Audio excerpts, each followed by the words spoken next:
Welcome to the 2026 Dialogue, a masterclass series by the HR Association of India. I am Neha Jagnani, and today we are exploring a question that feels increasingly urgent in a world shaped by algorithms, automation, and accelerating change. Our topic today is leading humanly in a digital world. To help us unpack this conversation, we have with us Mr. Harjeet Khanduja. Harjeet is an international speaker, author, poet, influencer, inventor, and an HR leader. He's also known as the RK Lakshman of business. He's currently the SVP HR at Reliance Jio.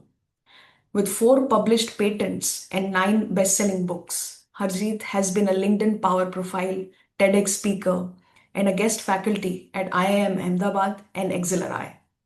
He serves as a board member of the Federation of World Academics, is a global thought leader, global digital ambassador, and features among the top 200 global leadership voices and ET top 20 HR influencers. Harjeet, thank you so much for joining. It's a pleasure having you. Thank you. Thank you for having me. Wonderful. So, to begin with, Harjeet, my first question on this topic today is as technology accelerates our decision making, how can leaders ensure empathy and judgment aren't compromised in the process? That's a very interesting question. And um, look, when convenience comes, we start making mental shortcuts. I will tell you one story which you actually already know, but for everyone, I was traveling in a cab. So I was some work was going on in my house, so we shifted to a guest house. I wanted to go to my office. I did a cab. Uh, I booked the cab for office. And then I was busy with my work. When I reached there, the driver asked me, "कहाँ जाना है? Where do you have to go from here?" And I was like, "Where have we come? We actually reached our home because when I booked, the first default option was coming home because the app thought I wanted to go home. Right, And my default reaction is to click the first icon which comes. That is the mental shortcut. right, So instead of reaching my office, I reached home. These are the things we are going to miss. And this was a personal setting. This can happen in office. And I have seen these kind of situations happening in organizations when we become dependent on things like artificial intelligence. Um, the most important way to handle this is that you start building habits, the habits which break your mental shortcuts. Uh, I was discussing with one of my colleagues. So I was telling him, when you are using AI, don't write please, because when you write please, it takes extra memory and the AI algorithm has to do more work.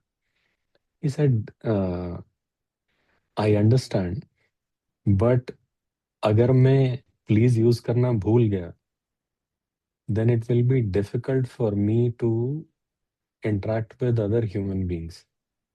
This is not the only world I live in. And that was such an important message that there are certain things which you have to uh, keep in your hand. And you have to remind yourself that when I am making these kind of decisions, these are the habits or these are the micro habits I have to develop. Uh, so, the way to develop a habit is um, and there is a very good book on it called Atomic Habits. And we discussed that the other day, that you can stack your habits. Suppose if you want to uh, make a change in your habit, that before sending an email, I am going to read it, whether it is covering the critical points or not. So every time when you are hitting the send button, your mind will remind you, you have to check it. So develop these kind of atomic habits, and you will be able to bring back the empathy, bring back the humanness in the technology which you are implementing. Sure, thank you so much. Very pertinent points there, Harjeet, especially the example on the mental shortcuts, your Uber example. So the crux of this is you have to start building habits, and secondly, to ensure that the human component remains within us, we have to kind of be aware of what we are engaging in, even though we are depending on AI so much, but the human aspect has to still be there. So you're able to communicate with the rest of the world or outside AI with the same empathy and human behavior. So thank you so much for bringing that up. My next question, Harjeet, is from your experience across innovation, HR, and leadership, which human capability will define effective leadership in the digitally driven future? Uh, mm, One capability which is going to be, actually, I will tell you a story. Sure.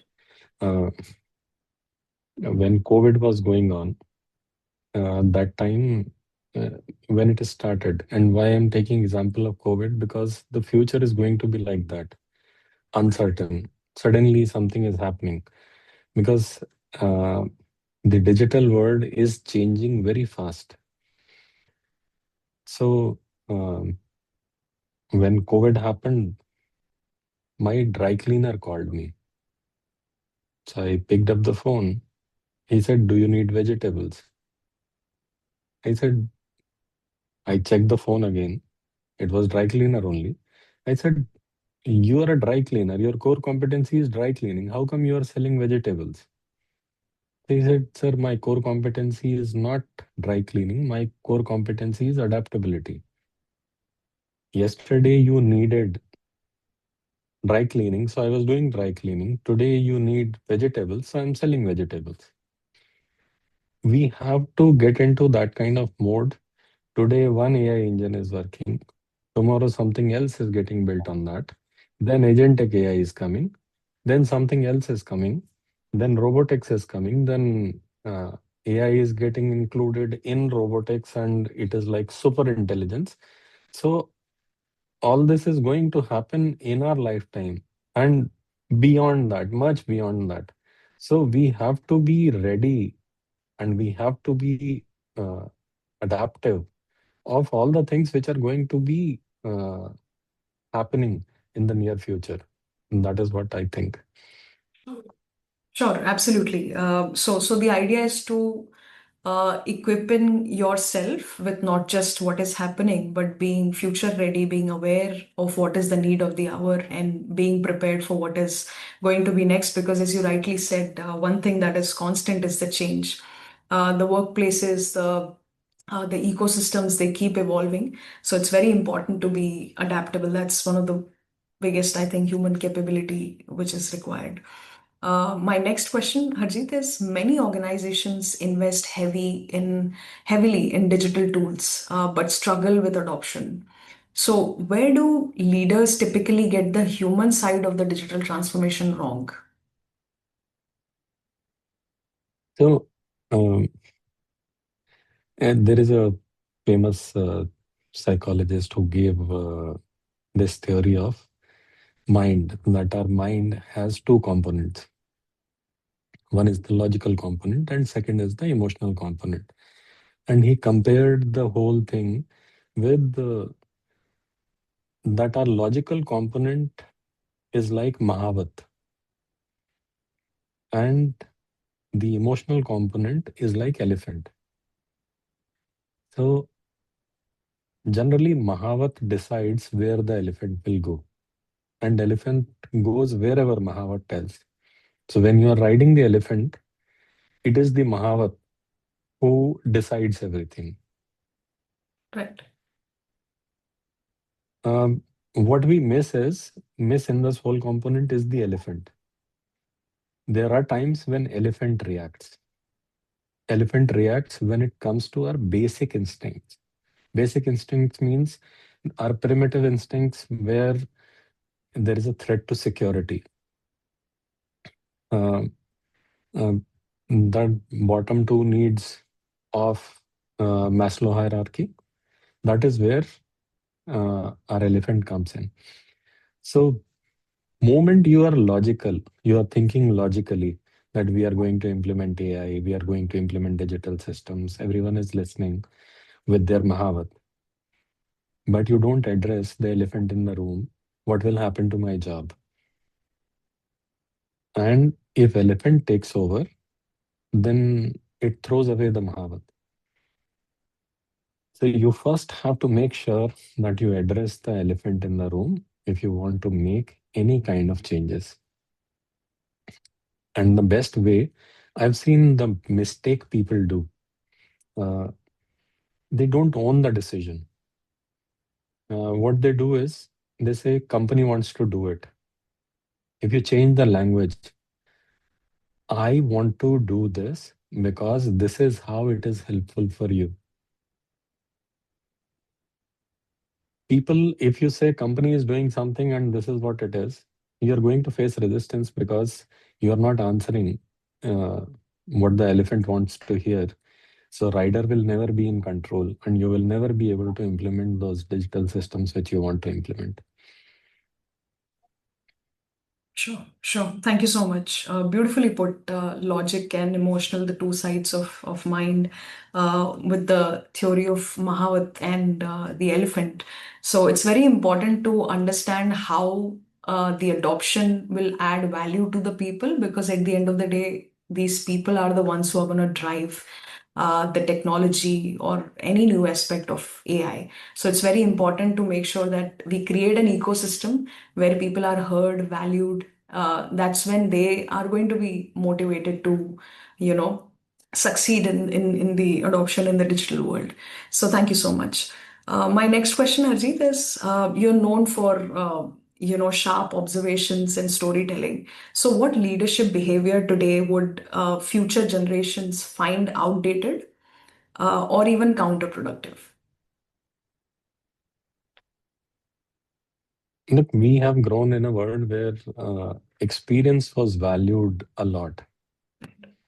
And then we saw that in IT industry, the softwares were changing every uh, year or every 2 years. So if you are working on a particular language, after 2 years, that becomes irrelevant. And what happens with that is that the experience doesn't matter if you have learned a language. So it is not that you have 20 years of experience in that language. So the age of the language is 2 years, 5 years. So you can have only that much experience, and after that, you don't know what will happen tomorrow. Right. Uh, Same thing has started happening with the rest of the industry with uh, AI and this digital era coming in. And it is going to touch our lives in many different ways. One thing it is going to make obsolete is experience. Um, I will tell you my personal story. My son, so I used to keep telling him, "Hey, I have gone through a lot of hardship to come to a certain point in life." So he certainly told me one day, look, if you had struggled, that doesn't mean that I have to struggle because you were born in that place. I was not born in that place. I am born in your house and I might not have to struggle that much. And if you are thinking whatever was applicable in your time or in your life, same is not applicable to me and my life because I am a different person. My circumstances are different. In your time, Dettol used to hurt. In our time, Dettol doesn't hurt. So it is not that I have to go through that kind of hurt which you have gone through to become successful in life. If life has become easier because there were changes in the environment, there are more opportunities, and and there are more jobs. So now I can do n number of things because our environment is enabling that. That is something which we will have to keep in mind, that our experience, which used to define us, that is not going to define us in the future. Sure, sure, absolutely. That is why we say that uncertainty will always be there. And it also connects me to a point of upskilling. As you rightly said, experience, even if you have 20, 25 years of experience, it is all about what technologies you have to adopt in your role today, what kind of people you interact with. So there will be a lot of younger generations who will have the knowledge of that, even if you are way above in the experience frame. So it's very important to be agile and adaptive towards what is happening. That will define how sustainable the success would be and will make you future ready. So thank you so much, Harjeet. This brings us to the last question for today, which is if leaders have to unlearn one mindset to lead more humanly in a digital first world, what should it be and why? And so again, it will come to that. You would have seen that movie, Keh Diya, Bas Keh Diya. So that is one thing which is not going to work. And that comes from actually experience only. This is very similar to the last question. Um we try to rely on our past experiences, and based on those experiences, our ego kicks in. We think that we know a lot. Uh, when you don't know where you are, then it is exploration. Right. Uh, Let me tell you an incident. This is a very interesting incident. Um, so I saw an interaction between a manager and an employee. The manager asked that employee, uh, this was sometime when in Mumbai rain happens. So the guy was wearing sandals in the office. So he said, "Why are you wearing sandals? Why are you not in shoes?" That sir, rains are there. So shoes uh, गीले हो जाते हैं जूते. So he said, that is not an excuse. Now, if you see the earlier word, if boss would have said that, people would have accepted it. This guy said, sir, पैसे बढ़ा दो, so I will buy more shoes. Boss was slightly unhappy. He said, पैसे तो नहीं बढ़ सकते. Then he said, okay, can you give me work from home? Now you see the way next generation thinks. The guy is not, the guy is trying to find a solution that you are not liking, that I am wearing sandals and you don't want to compromise on that. Either give me money. You are saying you can't give me money, then you can give me work from home. This is one thing which is going to be there in future. People are going to speak. People are going to find solution. The way you were finding solution, if you stick to that and don't uh, rely on the thinking of the new generation, that is not going to work in the future. Um, so if you say one mindset, the ego, you have to leave your ego behind, because the new environment is going to make you learn more and more, because it is uncertain, and the possibilities, you actually also don't know what kind of possibilities are there, or what kind of things can happen tomorrow. So keep your ego aside and keep learning. That is going to take you places. Sure, sure. Thank you so much. And it beautifully sets the context that people eventually in today's times, they stay at a place where they are valued, they are heard, and they are not afraid to speak. And if Right. a manager is egoistic or believes in what has been happening for the past so many years will work even today, then I think that is a habit to unlearn in order to evolve and become more aligned with your stakeholders and be future ready. So thank you so much, Harjeet. This brings us to the end of this masterclass. Thank you for your insights. You've actually reminded us that tools may evolve, but leadership is ultimately tested in the moments of choice, compassion, how empathetic you are, even in the digital world. So thank you so much for your time and insights. Thank you. Thanks for having me. Thank you so much, sir.